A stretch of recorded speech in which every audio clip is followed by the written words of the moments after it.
السلام علیکم ورحمۃ اللہ وبرکاتہ۔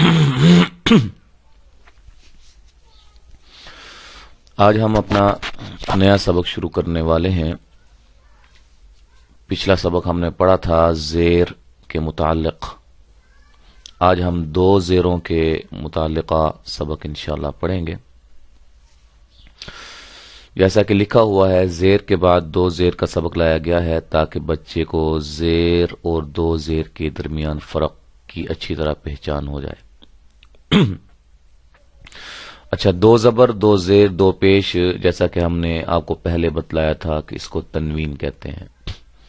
دو زبر، دو زیر اور دو پیش کو کیا کہتے ہیں؟ تنوین۔ اور بعض اوقات غنہ کیا جاتا ہے، یہ الگ بحث ہے انشاءاللہ۔ جب ہم غننے والے کوئی ایسے الفاظ آپ ہمارے سامنے آئیں گے پھر ہم اس کی وضاحت کریں گے۔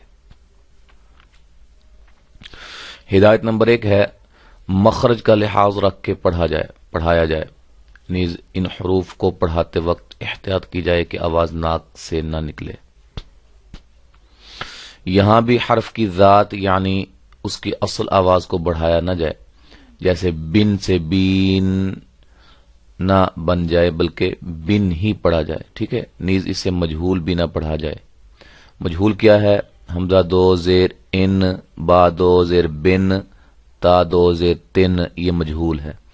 اور غلط کیا ہے؟ حمزہ دو زیر این، با دو زیر بین، تا دو زیر تین، اتین، انہوں لمبا کر کے اس کو پڑھا جائے تو یہ غلط ہوگا، ٹھیک ہے جی۔ اب ہم پڑھتے ہیں سبق کو۔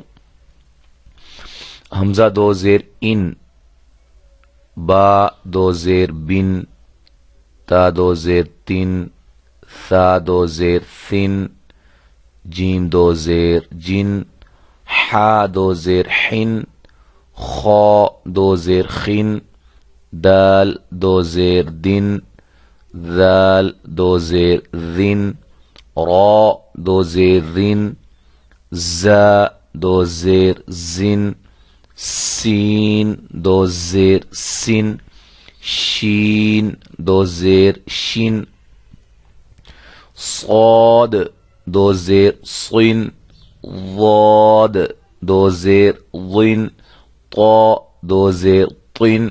اب جس طرح کا حرف ہوگا نا، مثلا باریک حرف ہے اس کا ساؤنڈ بھی باریک ہوگا، اس کی آواز بھی باریک ہوگی۔ موٹا ہے اس کی آواز بھی موٹی ہوگی۔ اب یہ طا موٹا ہے، اس کو طن، اس کی آواز طن۔ وا دو زیر ون، عین عین دو زیر عین، غین دو زیر غن، فا دو زیر فن، قاف دو زیر قن، کاف دو زیر کن، لام دو زیر لن، میم دو زیر من، نون دو زیر نن، واو دو زیر ون، ہا دو زیر ہن، ہا دو زیر ہن، حمزہ دو زیر ان، یا دو زیر ین، ٹھیک ہے جی۔ تو یہ ہماری تنوین کا سبق تھا جو ہے مفرد۔ اب جو ہے ہم کلمات کی صورت میں ہم پڑھتے ہیں۔ دیکھیں جی، بیدا من، اس کو ہم بیدا من نہیں کریں گے چونکہ یہ غنہ اگر ہم نے کیا ہے تو غننے کے لیے اس کا سبب ہونا ضروری ہے، جس وجہ سے غنہ کیا جا رہا ہے۔ تو یہ تفصیل جب آئے گی تو انشاءاللہ ہم آپ کو بتلائیں گے کہاں غنہ کرنا ہے کہاں نہیں کرنا ہے، یعنی کہ تنوین کے بعد کہاں غنہ ہم کریں گے اور کہاں نہیں کریں گے۔ تو یہ انشاءاللہ ہم وقت جب آئے گا اس کا تو اس وقت ہم آپ کو بتلائیں گے۔ بدمن، بقبس، كذب، نفقة، كبد، علق، لبن، رقبة، خبر، عمد، عنب،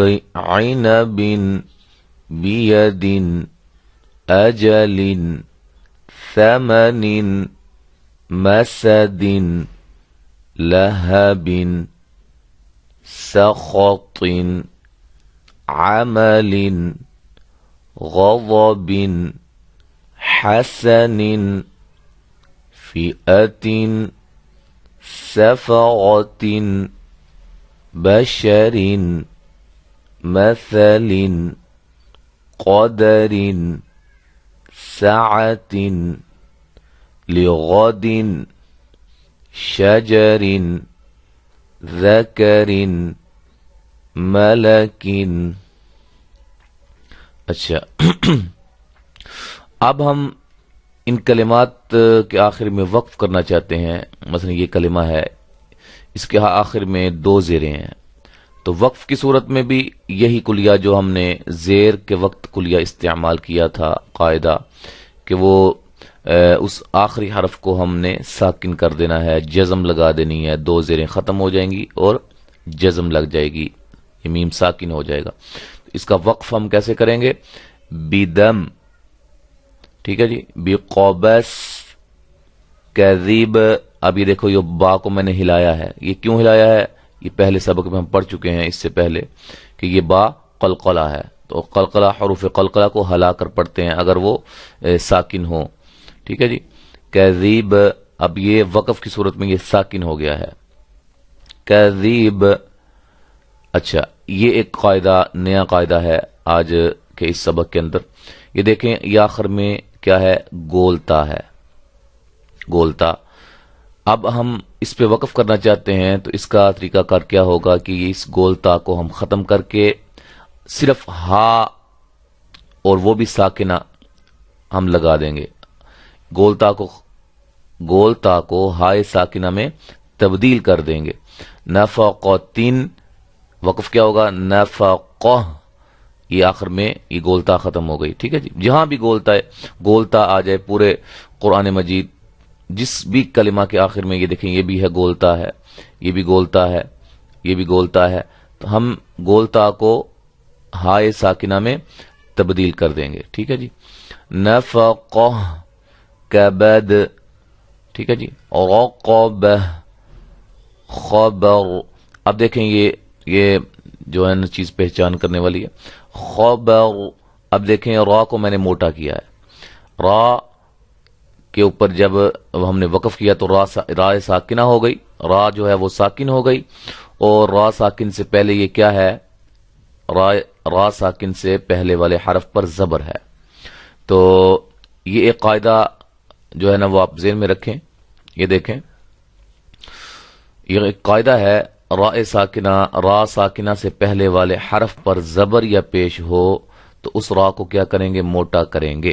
جیسے یہ مثال ہے، یہ دیکھیں یہ را ہے، را کے اوپر کیا ہے؟ جزم ہے، یعنی کہ را ساکن ہے، اس سے پہلے والے حرف پر زبر ہے، یہ زبر کی مثال ہے.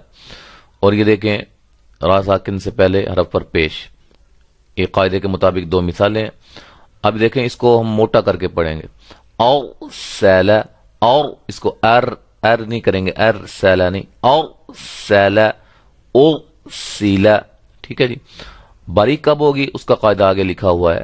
را ساکنہ سے پہلے والے حرف پر زیر ہوگی تو اس را کو باریک پڑھیں گے. ٹھیک ہے جی، را ساکن سے پہلے حرف پر کیا ہوگی؟ زیر.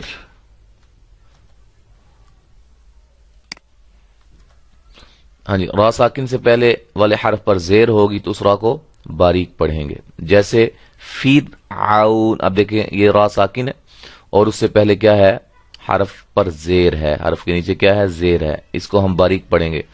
اور اس کی تفصیل انشاءاللہ جب ہم قواعد پڑھیں گے را کے تو پھر اس میں مزید آئے گی کہ کون سی را جو ہے جس کے پہلے زیر اور کون سی زیر ہو جو ہے وہ پھر وہ باریک پڑھی جائے گی. لیکن بہرحال ایک مین قاعدہ ذہن میں رکھیں کہ را ساکن سے پہلے حرف پر زیر ہو تو را کو ہم باریک پڑھیں گے، زبر یا پیش ہو تو موٹا پڑھیں گے. ٹھیک ہے جی، وقف کی صورت میں بھی ایسا ہی ہوگا. اگر وقف کی صورت میں وہ را ساکن ہو گئی ہے پھر اس کی پچھلی حرکات کو دیکھنا پڑے گا، پچھلے حرف کی. ٹھیک ہے نا، اب ہم سبق کی طرف آتے ہیں. یہ دیکھیں یہ را ساکن ہے وقف کی صورت میں اور پیچھے با کے اوپر زبر ہے، تو اس کو ہم کیسے پڑھیں گے؟ خبر. ٹھیک ہے جی، عمد، عنب، ٹھیک ہے، ایسے سارے حروف ہیں۔ ہدایت نمبر 3، سخطن کے سین کی ادائیگی میں سیٹی کے بعد نکلے، ٹھیک ہے جی، یہ خطا کو موٹا پڑھیں گے۔ بشر، یہ میں آپ کو بتا چکا ہوں، اچھا یہ بھی میں آپ کو بتا چکا ہوں، ٹھیک ہے جی، اسی طرح یہ بھی ہم نے پڑھ لیا ہے۔ السلام علیکم ورحمۃ اللہ وبرکاتہ۔